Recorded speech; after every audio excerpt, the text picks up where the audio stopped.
Holiday joke time, Don. Okay. What do you call a greedy elf? I don't know. What do you call that? He's so elfish. Oh, and it's time again for another Tuesday Tips with Don and Gina. And again, we're talking about holidays. This tip talks about respecting your kids' feelings. So many times I've heard parents talk about they're in the middle of doing something and the child comes up with an idea. Or Daddy, I gotta tell you this, Like, or they got the perfect gift they want for Christmas, and you push them off by saying, "Not now. I'm busy. Can't you see I'm busy?" Yeah, that's too expensive. Well, yeah, that's ridiculous. The other one that really, shut them down before they can get to it. And I always liked your response to that. I give this to you as far as teaching. Well, let's write that one down. They may come to you in February with an idea for a gift, for next year, and it may be wanting a motorcycle, or something big, that in the back of mind that you can't necessarily afford and probably wouldn't be able to do.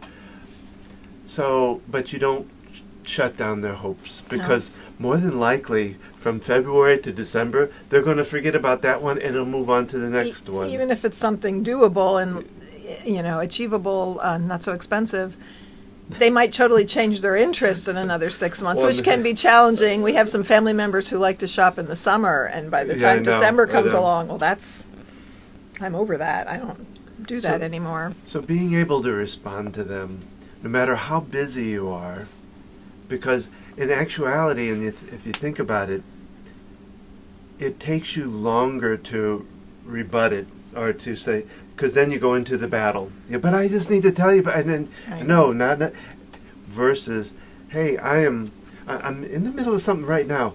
Can you write that thought down and let's talk about it? I just need a few more minutes to finish this up. Or can you stop if they're very young and say, okay, I can give you 5 minutes. Set a little timer. Tell me about it. I'll make some notes. And then we need to talk more about it later. Yeah. Or letting them know, at dinner tonight, I'll have plenty of time. Let's write it down, and intentionally do that. I'm going to set an alarm on my phone. And when this goes off at dinner, I'm going to be like, okay, yeah, you wanted to share something with me. Or you can even make a little phone memo, saying, I need to talk to our Google. Set a timer to remind me to talk to so-and-so about. And doing that in front of your child so they know that they matter. Really, it's important that you know that this is important, but they need to put it off right now, but it's still very important to them. And looking at their feelings can mean a lot of different things. You give a kid a gift, they're going to react with their natural reaction, right? Remember when you gave me that watch, Don? Oh, don't know. I used to go on, I'd bought Don a two-tone watch, which, by the way, he lost some years ago. It was gold and silver, and I just loved it. I admired it, right, and talked about how pretty it was, and you searched high and low to find me months to find the one a lady's watch with two-tone on it. And I opened it, and I was just like, what did I do? Well, I put it in a tube, so you couldn't even tell what it was. And you opened it and you went, oh, a watch. And I was like, are you serious? I wanted to take that tube and smack you with it,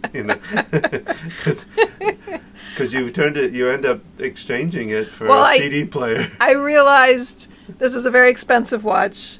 I work in an environment where I'm helping people in the bathroom. I'm not going to wear it to work. This was a lot of money, and I'd rather have a multi-disc CD player. And it was, in retrospect now, looking back, that was fine, Something we laugh about. But kids are going to have that reaction, right? Or adults. Oh, yeah. Allowing... the clothes response, a lot of times they'll open up, the shirt. Clothes, and they throw it, and then they're next. Right. And knowing, they're being honest with their feelings. I remember when our oldest was young, and he would ask, are there any more gifts? And I had to explain to my mother, he's not being selfish. He just has the need to know what's happening. And she could really connect with that. And so she really honored and respected that fact that he would do things like that. Are there any more gifts for me? It was just that need to know, the need to organize and sort. And realizing their reactions are going to look different, and not putting expectations of telling them you have to go hug this person or you have to do this. Oh, You know, I like to model thank yous with kids. You know, thank you. Thank the person for the child rather than forcing them to do that. Yeah. Letting them have their feelings. And, you know, the most valuable gift that we can give our kids, our family, and even ourselves is being present in each and every moment.